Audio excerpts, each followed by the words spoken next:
Get out and vote, whether you are a Republican or a Democrat. This is not the time to be partisan.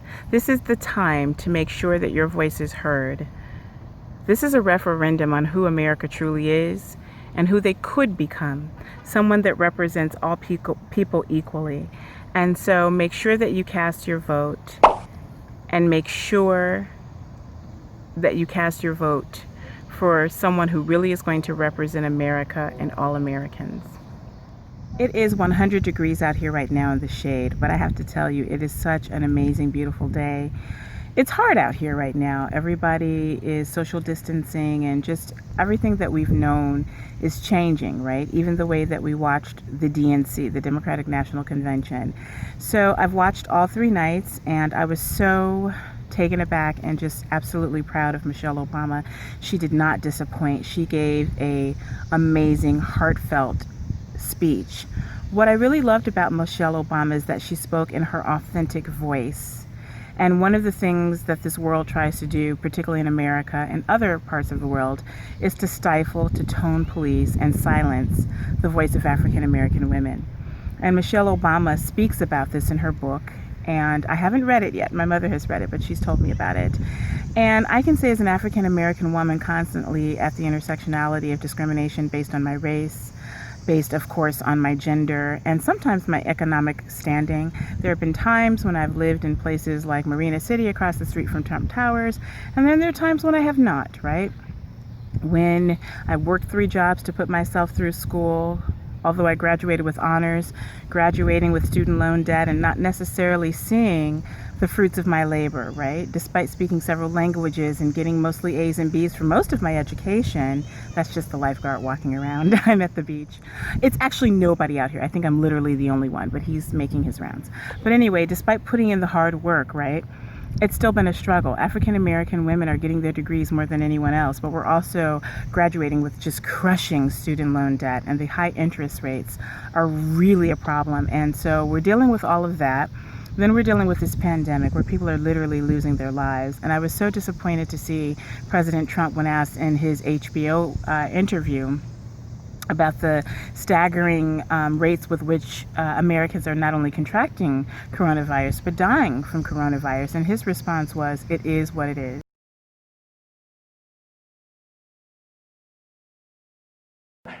Under the It's giving them a false sense of right security. now, I think it's under control. I'll tell you what. How? 1,000 Americans are dying a day. They are dying. That's true. And it is what it is. Under the It's giving them a false sense of right security. now, I think it's under control. I'll tell you what. How? 1,000 Americans are dying a day. They are dying. That's true. And it is what it is. It is what it is. Let that sink in for a minute. There are people who are dying prematurely, and African Americans, let's be clear, are facing this virus, as Kamala Harris said in day 3 of the Democratic National Convention in her speech. African Americans, other people of color, and indigenous people are dying at a faster rate, and it's because of institutionalized and structural racism, right? When you are African American or a person of color, you live in low-income neighborhoods, right? You don't necessarily have upward mobility, so you're catching 1 and 2 and 3 buses, going on long commutes to get to a job. I hear how Joe Biden commuted, right? But he was commuting because he was a senator. This was something he chose.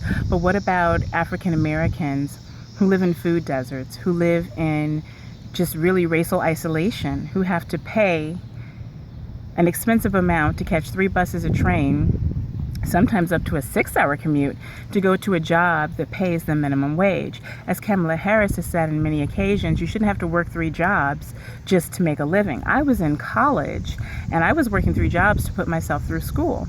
And, you know, African Americans also don't always have upward mobility, right? And there are food deserts in our neighborhoods, right? We have all of this beautiful land, and particularly in Chicago, it's really interesting because we have the tale as 2 cities, and I've lived all over Chicago. I'm from Hyde Park originally. I've lived in the really, really far south side of Chicago, but I've also lived in Lincoln Park. I've also lived, as I said, in Marina City, which is currently today, I think, right across the street from Trump Towers. And I can tell you, when I lived in Marina City, I could park my car not too far. I could walk to Columbia College, where I attended as a theater major at the time. I could walk to the Michigan Avenue. And then if you move a little further south, all of a sudden there's no Whole Foods, there's no Trader Joe's, there are no hospitals, there's nothing.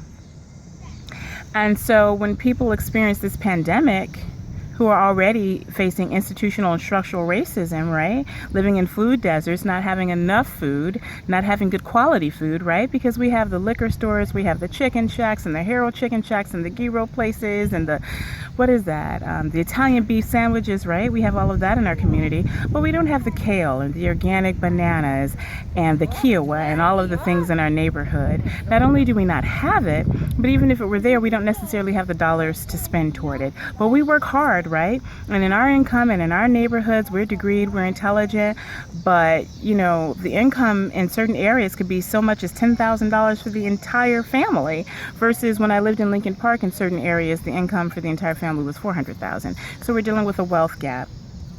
And so when people experience coronavirus, you might have a family in a 2-bedroom apartment. Who are they going to isolate from?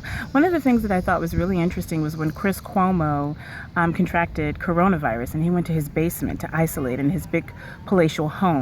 Not everybody has that opportunity, particularly Hispanics, who often have huge households that they live with, right? Several generations in one home. And, you know, who do they isolate from? And the fact that the president would say something like, all of the people who are contracting and dying from this disease, it is what it is. 1,000 Americans are dying a day. They are dying. It is what it is. On top of that, he has not encouraged people to wear masks. He has not encouraged social distancing. And one time he suggested people inject themselves with bleach. So to hear Kamala Harris in her speech address that there are disparities, even in the way that we're experiencing the coronavirus, was wonderful. Virus touches us all. We got to be honest. It is not an equal opportunity offender. Black, Latino, and Indigenous people are suffering and dying disproportionately. And this is not a coincidence. It is the effect of structural racism, of inequities in education and technology, healthcare and housing, job security and transportation, the injustice in reproductive and maternal health care, in the excessive use of force by police, and in our broader criminal justice system. This virus, it has no eyes, and yet it knows exactly how we see each other and how we treat each other. It takes, I think, an African-American woman to speak to these issues authentically. We've had Black male leadership, we've had Hispanic leadership, we've had LGBTQ leadership, right?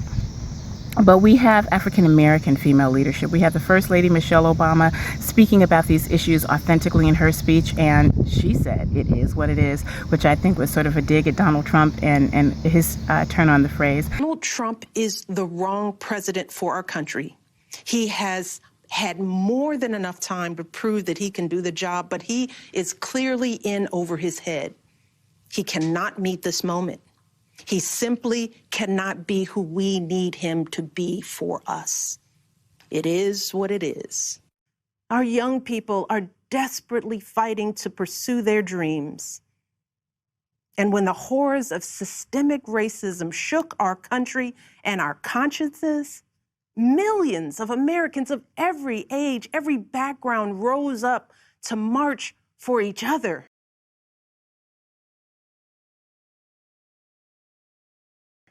Crying out for justice and progress.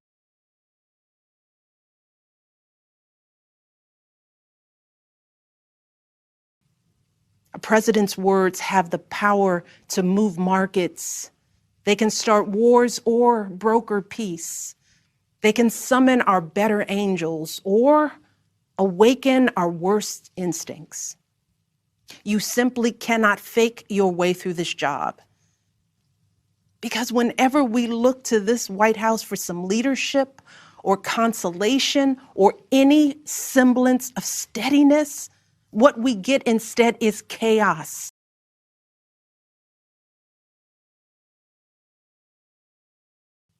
You simply cannot fake your way through this job. As I've said before, being president doesn't change who you are. Disappointed to see Michelle Obama criticized and sort of diluted down to just being a mom.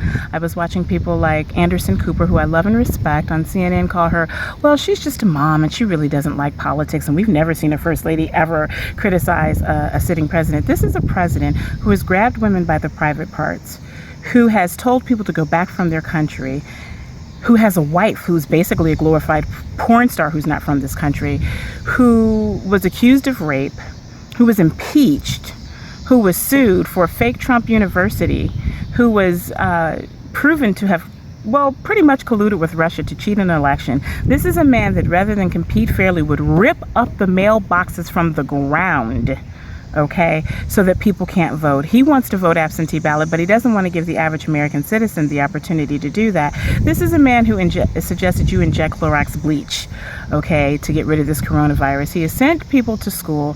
Betsy DeVos, the head of education, did not have a plan to send people to school safely. It should be federally mandated. Everybody should be doing the same thing. Basically, if you had locked down in proper time, everyone would have worn a mask. We could be ahead of the curve like some of these European countries Trump likes to tout. And it took two black women to finally just speak straightforward and candidly about who is really in the White House. Yes, he's the president of the United States, but I felt like they were criticizing Michelle Obama for speaking truthfully and authentically about Trump and who he really is. But beyond that, we've never heard this country, a former first lady or current first lady, speak this starkly about the candidate that she is not supporting. She painted, first of all, a very dystopian picture of the United States, and I know there are a lot of people out there who probably recognize that dystopia right now, but it's just not the kind of thing you hear first ladies talk about. She talked about white supremacists bearing torches and children being stripped from their families, thrown into cages, pepper spray and tear gas used for a photo op. What struck me was how much she went for the jugular on Donald Trump, not just in her sort of blanket assessment, poor assessment of him, but she knew where to hit him where it hurts. Especially as she emphasized that she is not somebody who likes politics at all. Political conventions. Anderson, I have never heard a first lady of the United States, a current first lady or a former first lady, speak about a sitting president of the United States the way Michelle Obama just did. Yeah, and David Axelrod, as Jig Tapper was saying, it wasn't based on policy issues, though certainly they would disagree on those. It was really, it was a portrait of the president, of his character and his character failings, his lack of compassion, his lack of attention, his lack of caring and capabilities. She said she hates politics. She doesn't speak like a politician. She doesn't think like a politician. Moral speech, a speech from the standpoint of a mother, of a concerned citizen. And they wanted to say, well, she's just a mom and she went for the jugular. She did not go for the jugular. What she did was she spoke about the character of the man, and the character that Trump possesses leads to the type of politics he has, right? If he was a person that was clear-headed, intelligent, thoughtful, empathetic, he would not have policies that harm the American people the way that he does. He would not be using the office for his own personal gain the way that he does. And so I thought Michelle Obama was courageous. She spoke truth to power, as Cory Booker has said. She spoke authentically, and she didn't allow anyone to take her voice. As an African-American woman, she decided, this is who I want to be and this is what I'd like to say. It is what it is. It is what it is. And Kamala Harris did similar. Now, I understand her record, trust me. I am very aware of the things that she has done. And everybody may not be in love with Kamala Harris, or Joe Biden for that matter. But I feel that it is imperative. Get out and vote.